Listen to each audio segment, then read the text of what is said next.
Welcome back. We are now in the kitchen, miraculously just showing up here. You guys are doing well today, I take it? Yeah. Very good. Yeah. Good. You still have your jacket on? Yes. Do you want to take it off? Or no, I'm good. Good? I'm good. Okay. I'm mic'd in. Yeah, Okay. it would get complicated. Yeah, it could get complicated. We're roasting a chicken, I suspect, today. We are. Okay. And we're doing it so it's a really easy roast chicken. It's done with our pesto garlic. And this chicken is super versatile. It's the type of thing you can lay out a bunch of veggies or that sort of thing and make roast veg. Or you can just take the juice and make a sauce. And today, Alex is going to make a gravy with it in the second segment. Yeah, delish. I find so many people are terrified of making gravy. So I thought that's a really good thing to teach you guys how to do, because gravy is ridiculously simple. So we start by roasting our chicken. And what I'm doing here is I've got a lime. You can use 1 or 2 limes. And I'm giving kind of a drizzle all over the outside. And then just sticking those whole sort of quartered limes, skin and all, right into the chicken cavity. You can do this with limes or lemons, whatever you prefer. I've never thought of putting lime on my chicken before roasting it. I like it. Well, doing the limes or really lemons, makes a nice flavor. It really moistens the meat inside as well too. When you put the lid on it and stuff it with a few different vegetables, they heat up and steam the inside of the chicken, and it really just creates this really beautiful moist meat. You know, you really know when you're eating exceptional chicken meat, and there's just, when it's nice and juicy, it's just divine. It's beyond. Absolutely. So Alex is cutting some onion here. And the deal with this stuff that we're putting in there, guys, no prep. You don't have to peel it. You don't have to go to a lot of work to make sure it's all perfect. You can actually throw your garlic and your onions in there. Skin, peel, everything. Don't bother cutting the garlic. Just toss in maybe 1 or 2 whole cloves into that cavity. And remember, your chicken actually has 2 ends, so you can give it kind of a filling on both sides.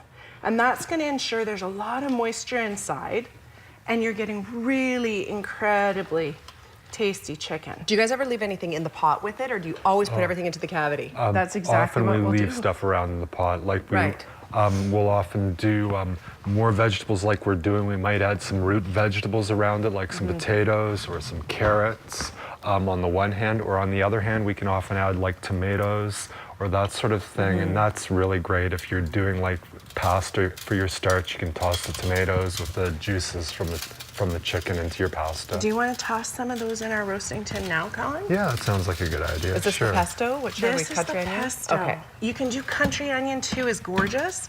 We're doing this recipe because this is what we're featuring in our Rustic Italian cooking class.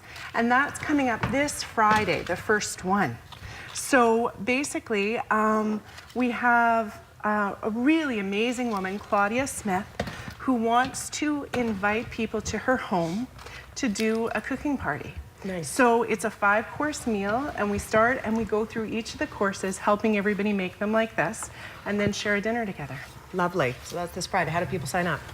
Oh, if people want to sign up, they can give us a call here at the station or at Made with Love, or send us an email and let us know they'd like to come. This week's party is free, so it's the sort of first kicker. Okay. A chance to get your feet wet, so to speak. Exactly. I think we're just about out of time. Is there anything last minute that you want to add to this before we take a commercial break? So before we put it in the oven, we're going to drizzle about 2 tablespoons of olive oil on it and add a ½ cup of water. Nice. And then it just goes into the oven at 375. How long? I guess depends on the size. For about an hour generally. Hour and a half, excuse me, yeah. Delish, you guys. So we're going to tuck that in, and then we've got one ready to go, and we'll bring it out in the next one and show you how to make the gravy. Awesome. I can't wait. We will take a quick break. madewithlove.ca. If you have any questions, you can certainly check things out on there. So many great recipes. We're back shortly. Stay with us. Welcome back. If you're afraid to make gravy, you won't be in about 5 minutes. Because we're going to teach you, and apparently it's a lot easier than you might think. Absolutely. So how do we start, Colin? So I guess we should start by taking this chicken out and plating it. So by the miracle of having a stove and an oven, not in the studio, we have pre-cooking. We have a completely finished chicken here. Looks great. Which has come out. And now we have a roasting tin full of the chicken juices. So now that this is out of the way, I'm gonna step back and let Alex make some gravy. Okay, let's do it. Sounds good. So I've got this little front element on. So I'm pulling out this roasted garlic, which, might I add, is gorgeous. You can just squish it out It's of so those good. skins. Oh, it tastes amazing. Keeps the vampires away. Takes no work. Nobody will talk too close up, but besides that, garlic is lovely. Garlic is lovely. So what we've got here is the juice from our chicken. And sometimes that chicken pan is really, really, really blackened. You can still make gravy from it. Okay. Today, because we've you know, run and put it in the oven and been really paying attention, it's just perfect, actually. There's hardly anything browned on there, and there's just lots of juice with the pesto and the lime and the garlic in there. So what we start with is we get that pan, just that little bit of juice in there. Can we even get a shot of that? I think so. Maybe a little bit if we swirl. So we've got that nice juice. Oh. And there's quite a lot of fat on top. So the fat is actually what we're going to use to emulsify the flour and make the gravy.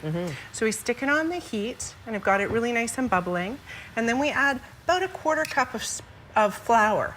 And you can use any flour you like. Today, I'm actually using a whole grain spelt flour. So you really don't have to get picky about this. And then with those juices and the flour, we're just going to stir quite a lot. I'm going to give it to Susan and let her stir. Sure. And when you're stirring this first bit, you're boiling it hard. And you're stirring, sort of squishing the flour against your roasting tin to really get rid of any lumps or bumps or stuff in there and totally incorporate the flour. Okay. And this part is really important for getting a good gravy. So that first bit, when you add your flour, you want to keep thickening it until it's almost paste-like. And you've really smushed out any of the flour pieces, and you've got it smooth. Okay. And then when we're at that part, I'm going to add a little bit more pesto garlic, just to get some fresh in there and give it a nice flavor. And we got it really going nice and hot there, okay? And then I'm going to add a little bit of salt. And we can add more at the end if we feel we need it, but gravy generally needs quite a bit of salt, so a good teaspoonful. We've got about 2 minutes left in the entire show. How are we doing for time? We're pretty doing okay? close. And then we're going to add about a tablespoon of balsamic vinegar.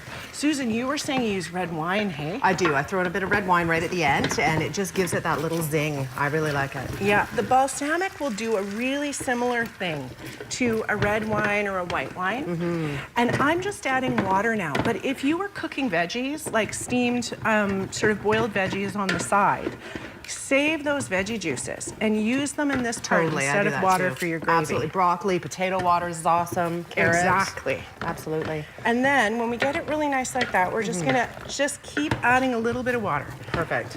This part doesn't need a measure because we know that we're just gonna stop when it looks like gravy. Exactly. Let's keep stirring. I'll quickly take a look right now at the one-day forecast before we say goodbye this afternoon, if we have that handy. There it is.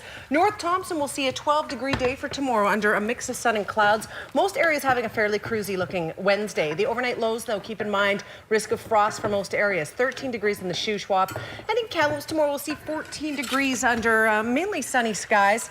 Inquiry board is over here, CFJCTV.com, if you want to find out what's coming up on the show tomorrow. We're hoping to give away Reba tickets. She's in town on Friday, if you knew. She's going to be playing in Kamloops on Friday night, and we're going to be giving away some tickets. So hopefully tomorrow is our day. We're going to take a quick look now at this chicken. It looks fantastic. The gravy smells awesome. And I'm also wondering how much lime taste there is in that. Probably some lime flavor, right? Absolutely. Beautiful shot there. And if you'd like to taste our chicken today, we'll be at Cooper's Foods in Brocklehurst. Fantastic. So feel free to drop by and eat some chicken. Awesome. And easy gravy, you guys. Thank you very much for that. We are out of time. Enjoy your Tuesday. We'll see you back here tomorrow. Bye for now.